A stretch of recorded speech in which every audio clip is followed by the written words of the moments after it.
Cafe Fuerza Bruta is located down an alleyway in the heart of Sydney CBD. A small and colourful hole-in-the-wall business owned and operated by Joel Newman. Hey Joel, how you going? Ben, nice to meet you. How you going? Ben FISTERER from Square has come along to understand Joel's startup story. The cafe basically started while I was traveling in South America. As I was approaching Buenos Aires, I kept hearing about this show that you got to check out, FUERZA BRUTA. It's amazing, it will change your life. And went in there with no expectations, came out of it just a changed person. At the time, I was at a crossroads in my career as a barista.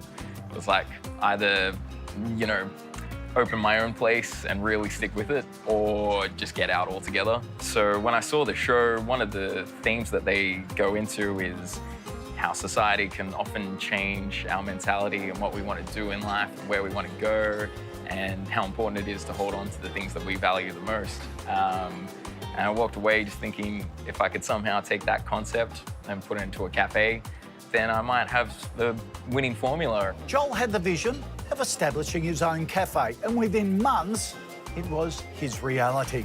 I got approached by the previous owners of this space. Hey, do you want to have a crack? Do you want to open your own place? And even though I had zero business experience, I thought, hey, why not? I've been here 3 years now, so doing something all right. Now, there's no doubt Joel is a coffee connoisseur, but he quickly discovered a lot of bumps along the road when it came to setting up a successful small business. So when you got started, you were a cash-only business to start. How did you find that? I noticed the rise in people needing to pay with card, especially office workers, doing a coffee run for the whole office and getting 10 at a time. And I've got card facilities. Oh, no. Oh, sorry. It's like, okay, there goes $50. As time went on, Joel's cash-only business was forcing more and more potential customers to go elsewhere. He knew it was time to take action and implement an electronic payment system.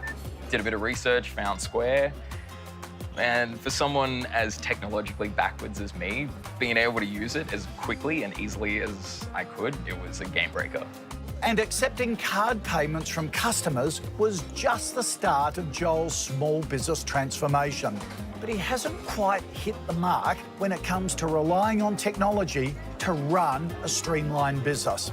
The need for social media was something that I personally had never used before. I didn't have an Instagram account. I'd go on Facebook maybe once or twice a month. So knowing that it was something that I had to tackle, but had no idea either how to use it or how to use it effectively, that was a bit tricky in the first place.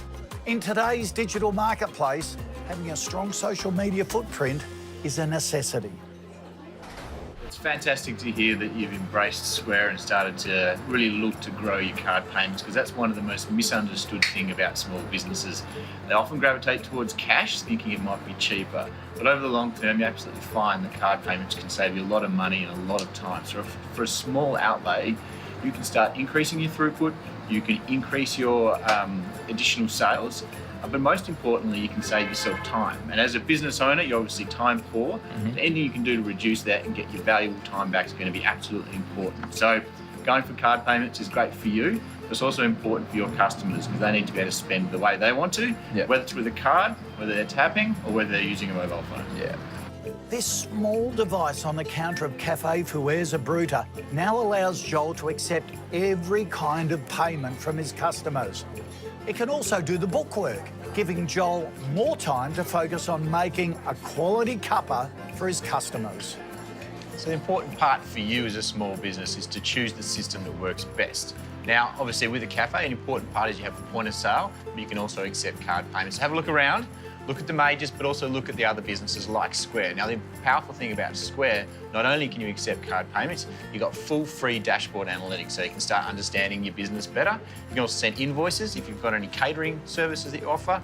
But you can start looking at different products, different the way people are buying things at different times of the year, even times of the day, or look at how weather impacts your business. So make sure whatever solution you choose, it's got powerful analytics systems on the back of it, but also look at pricing. Make sure it works for you. There shouldn't be huge costs to set up, there shouldn't be lock-in contracts, and there shouldn't be ongoing fees. So make sure you do your research and you find a product that suits your business best.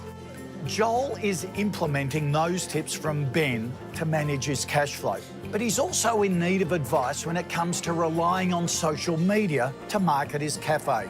So you mentioned before social media and that you weren't such a savvy user. Obviously, being a small business is critical you get on top of that. It's a very competitive cafe market in Sydney, and there are lots of options. Now, you've got an amazing site here with a great aesthetic, so make sure you promote that. Not only do you not have to pay for marketing, let your customers do it for you. They're obviously really passionate about you and your business, so let that shine through with social media. Get on Instagram, get on Facebook, make sure you stay active. So Ben's top 3 tips for cafe owner Joel: give customers card payment options, whether they're tapping or using their mobile phones.